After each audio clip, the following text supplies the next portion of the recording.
Right now, the color red doesn't exist. Not out there anyway.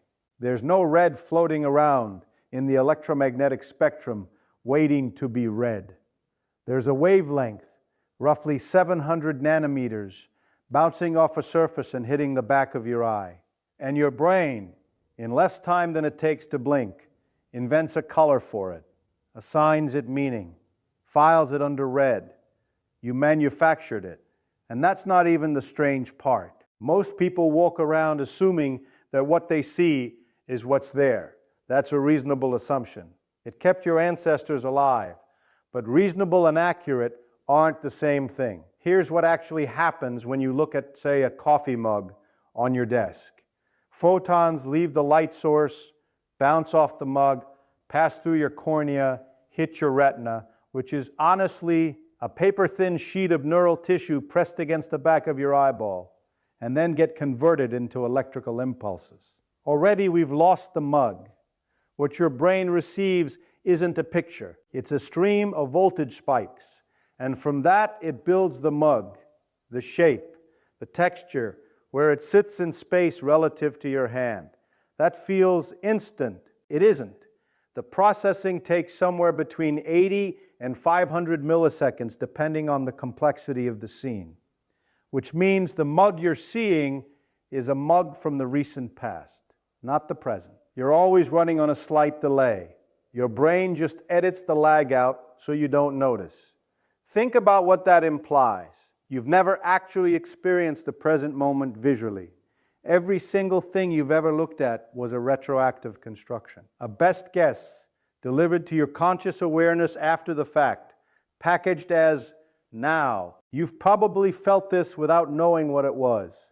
You're driving on a highway and someone's brake lights flash 3 cars ahead. Your foot moves to the brake pedal before you consciously decide to do it. Afterward, you think, good reflexes. But what actually happened is your brain predicted the need to brake before your conscious mind caught up to the visual input. It was already acting on information you hadn't finished processing yet. Or here's a simpler one. You walk into a room and something feels wrong. Nothing looks different. You can't point to what changed, but there's this low-level unease. Then, 3 minutes later, it clicks. Someone moved the chair. Your brain noticed instantly. It just didn't bother telling you right away. That gap between what your brain knows and what you know is wider than most people are comfortable thinking about, because your brain fills in the gaps aggressively and it doesn't flag the edits. Here's a concrete example. Your eye has a blind spot. Each one does. It's where the optic nerve exits the retina, and in that patch there are 0 photoreceptors. Nothing. You should have a noticeable hole in your visual field at all times. You don't, because your brain paints over it in real time. It samples the surrounding area and stitches a plausible texture across the gap. You'll never see the edit. It's seamless, and that's just one edit among hundreds happening every second. Saccades, those rapid eye movements you make 3 to 4 times a second, technically cause your visual input to blur into a useless smear each time. Your brain suppresses that information entirely, just cuts it out. So what you experience as smooth, continuous vision is actually more like a highlight reel, a curated series of snapshots stitched together with interpolated filler, presented to you as an unbroken stream. If someone showed you the raw feed from your own retinas, you probably wouldn't recognize it as vision. This is where it shifts from neuroscience into something harder to sit with. If your brain is constructing sight, is it also constructing sound, touch, your sense of where your body ends and the room begins? Yes, all of it.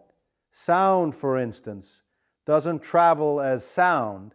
It travels as pressure waves through air molecules.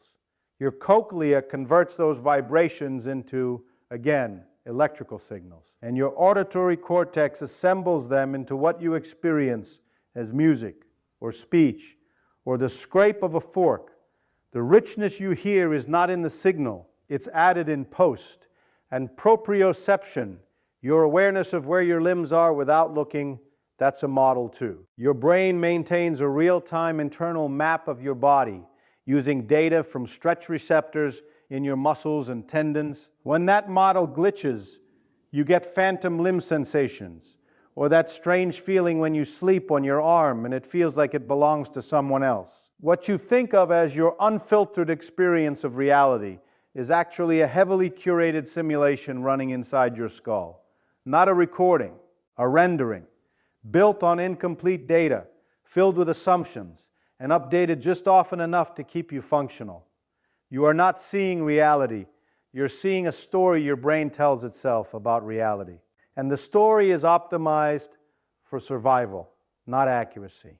Now here's where physicists add a wrinkle that makes all of this even more disorienting. The objects you're touching, you never actually touch them. The atoms in your fingertip and the atoms in your desk repel each other electromagnetically before they make contact. There's always a gap. What you experience as the solid feeling of pressing your hand against a surface is your nerve endings interpreting a force field, not contact, proximity.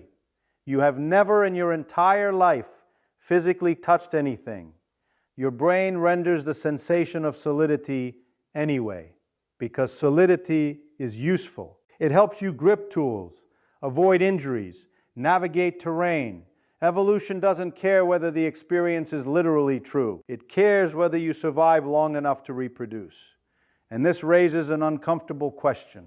If every sensory channel is a constructed model, sight, sound, touch, even your sense of time passing, then where is the real world? Is there a layer underneath all these models that you could in principle access directly?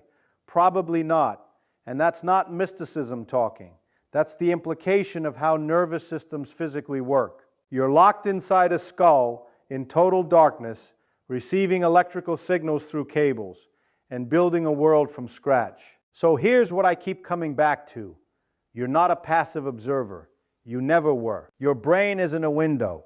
It's more like an artist working in a dark room, painting a scene based on secondhand reports, and doing it so quickly and so convincingly that you mistake the painting for the thing itself. And the wild part, it works. It works beautifully. You can catch a ball thrown at your face. You can read the expression on someone's face across a noisy room. You can hear your name whispered in a crowd. All of that runs on a patched-together, prediction-heavy, delay-compensated model of a world you never directly experience. Maybe that's not a flaw. Maybe it's the most remarkable thing about being a conscious creature, that you live entirely inside a guess, and the guess is good enough to build civilizations with. But next time you look at something, anything, just hold this for a second. What you're seeing went through more edits than a Hollywood film before it reached your awareness. And you didn't approve a single one of them. Your brain isn't showing you the world, it's showing you its world. And you've never known the difference.